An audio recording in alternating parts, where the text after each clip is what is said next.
아니 근데 갑자기 너무 비둘기라서 사실 오히려 이게 뭐지? 제가 아까 잠깐 말씀드린 것처럼 혹시 경기 침체 시그널이 그만큼 좀 더 강력하게 보이기 시작하는 건가 하는 그런 걱정도 살짝 되기 때문에 하나하나 짚어보면서 알아가 보도록 하겠습니다.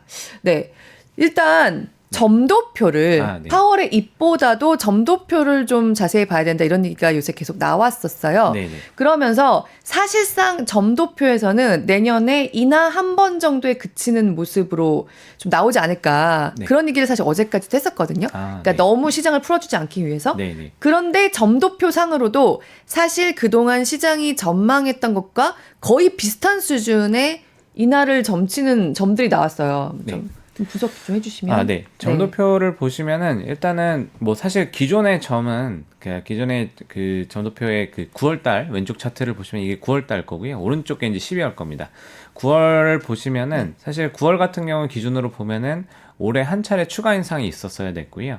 그다음에 이제 내년 같은 경우는 뭐 한 차례 인상 이후에 두 차례 인하, 그러니까 지금 레벨에서는 한 차례 인하 수준에서 마무리되는 지점의 중간값이 좀 위치하고 있었고, 그리고 이제 사실 그 다음으로 넘어가면은 2024년, 25년으로 넘어가면은 이제 5.125% 정도까지 그 금리가 좀 올라와 있는 정도, 약간 이 변화의 폭들이 사실은 굉장히 조금 이제 위쪽에 위치한 거는 맞습니다. 사실 지금 수준에서는. 근데 이게 기억해 보시면은 7, 8, 9월 달에 금리가 엄청나게 많이 올라왔었고, 그 당시의 그림들을 보면은 사실 뭐 경제 지표도 상당히 좋았고, 그리고 또 이제 그 재정에 대한 문제들도 커지고 이런 부분들이 같이 이제 많이 발현이 됐었고, 사실 당시에 또 이제 그 물가가 안 잡힐 거라는 그 경계감들이 굉장히 컸었기 때문에 이런 부분들이 9월 FOMC 때는 완전히 녹아 들어갔었습니다. 그런데 이게 사실은 이제 또 최근 경제 지표의 흐름들을 반영하면서 12월에 좀 바뀌고 있다고 보시면 될 것 같고요.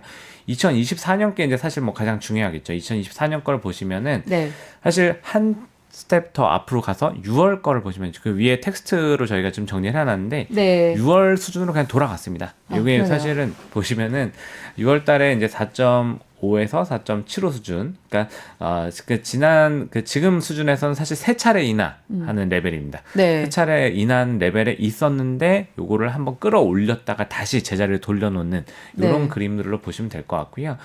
이거는 사실 어떻게 보면 필요했던 조치라고도 생각할 수 있습니다. 왜냐면은 이게 사실 뭐 계속 말씀드렸지만은 금리가 높아지면 당연히 경기가 슬로우하는 그림들이 좀 나올 수밖에 없고, 뭐 그렇게 되면서 물가가 잡힐 수밖에 없는데, 사실 이 경로를 거치지 않는다라고 하면은, 그러니까 낮은 금리 수준이 계속 유지가 됐다라고 하면은 물가는 당연히 안 잡혔을 거고, 경기가 슬로우해지는 모습도 나오지 않았을 거기 때문에 사실 이런 움직임들이 다시 제자리로 돌아오긴 했지만 필요한 조치들이었다라고 보셔도 될 것 같습니다. 그래서 지금 수준에서 보시면은 금리가 올라간 이후에 나타난 현상들, 좀 뭐 계속 말씀드린 소비 모멘텀들이 둔화되고 있는 모습들이 나오고 있고, 그리고 또 연체율들이 올라가면서 이 소비자 신용에 대한 소비자 대출에 대한 이런 가계 대출에 대한 이런 리스크들이 올라오고 있다, 이런 부분들, 그리고 또 기업의 실적 둔화에 대한 부분들도 지금 금리 레벨에서는 충분히 영향을 좀 미칠 수 있다라는 그림들이 좀 있기 때문에 이런 경로가 제자리에 돌아온 것처럼 보이지만은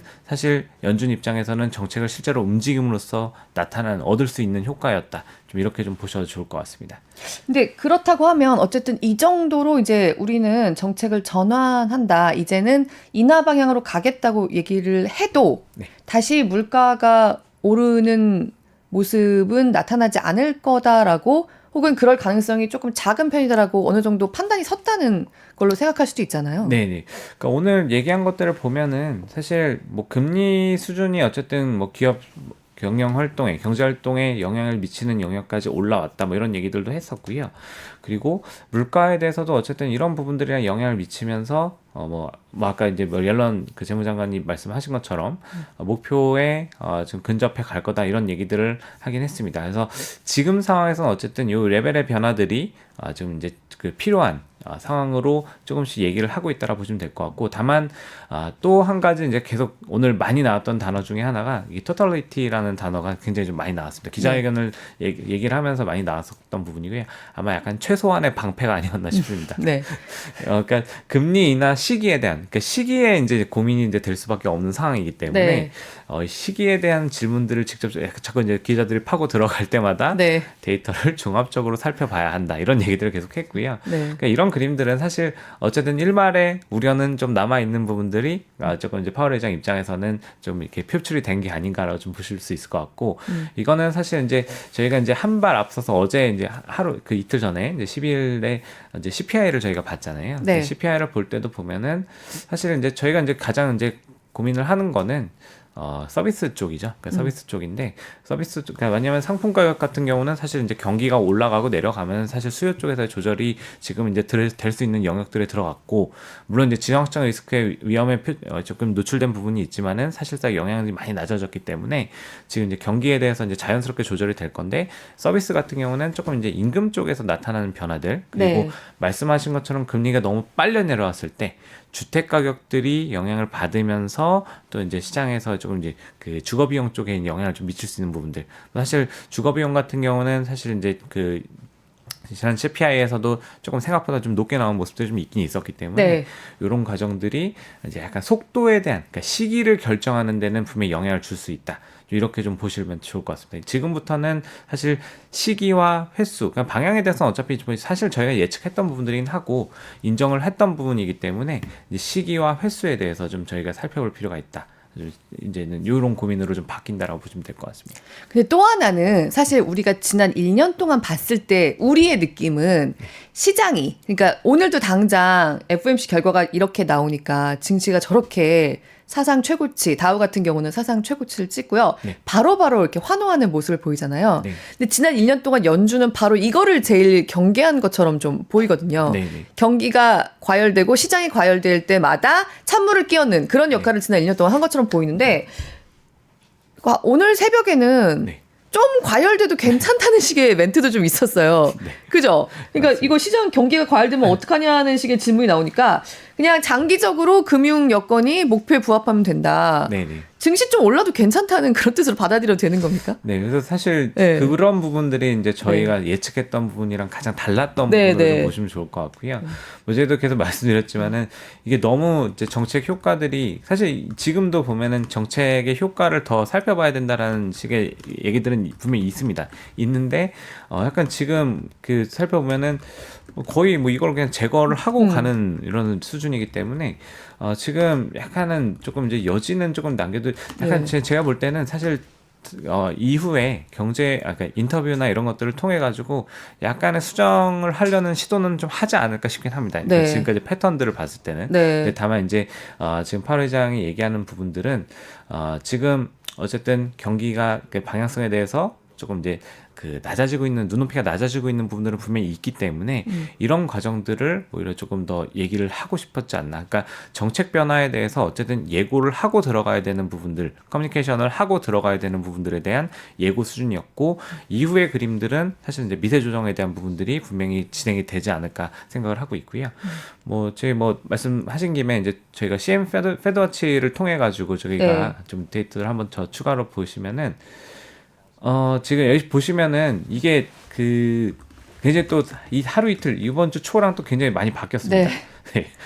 이게 보시면은 금리가 지금 굉장히 빠르게 내려가는 과정에서 지금 2024년 12월 그 연말 그 FMC에 지금 파란색 표시된 포인트가 지금 6차례 인하를 위치를 하고 있고요. 네. 이게 지금 보시면 6차례 그러니까 이상의 인하를 지금 바라보는 확률 자체가 70%대까지 올라가고 있습니다. 네. 그러니까 상당히 좀 어쨌든 뭐 아까 말씀드린 그 월스트리트저널 기자가 또 얘기했던 부분들 그리고 또 저희가 지금 예측했던 부분처럼 어느 정도 열어주면은 시장은 더 빨리 갈 거다 이런 것들을 바로 반영하고 있다라고 좀 보시면 좋을 것 같고요. 이런 과정들이 되면은 아마 시기에 대해서는 연준이 조금 이제 커뮤니케이션을 추가적으로 진행하면서 조금 이제 높이를 좀 낮춰주려고 시도는 할 것 같습니다. 그래서 이런 그림들의 이제 미세 조정에 대한 부분들 그런 부분들이 오히려 이제 향후에는 선반영 이후에 조정에 대한 그 스텝 자체가 저희가 조금 더 이제부터는 좀 고민을 해야 되는 이런 부분이 되지 않을까 싶습니다. 지금 보시면은 그 금리나 시기 자체도 지금 굉장히 조금 이제 앞으로 좀 당겨져 있고, 그러니까 시장이 좀 바라보는 것들이랑 연준이 보는 것들이랑 이렇게 이제 괴리가 이제 계속 발생을 할 수밖에 없는 상황이고요.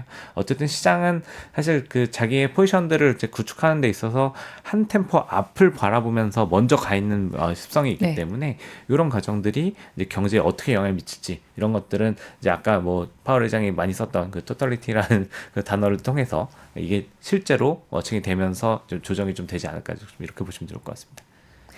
일단 그 미국 기자들도 좀 논란 회견이었던 것 같아요. 네. 논란 결과였던 것 같아요. 아예 대놓고 대선이랑 관련이 있냐고 물어본 네. 사람도 있었더라고요. 물론 네. 단호하게 부인하긴 했지만요. 네. 근데 뭐 정말 그 미국도 우리처럼 대선 앞뒀는데 금리 이렇게 높게 유지할 수 없어. 약간 이 분위기가 좀 통하는 것 같은 그런 느낌도 살짝 있긴 있죠.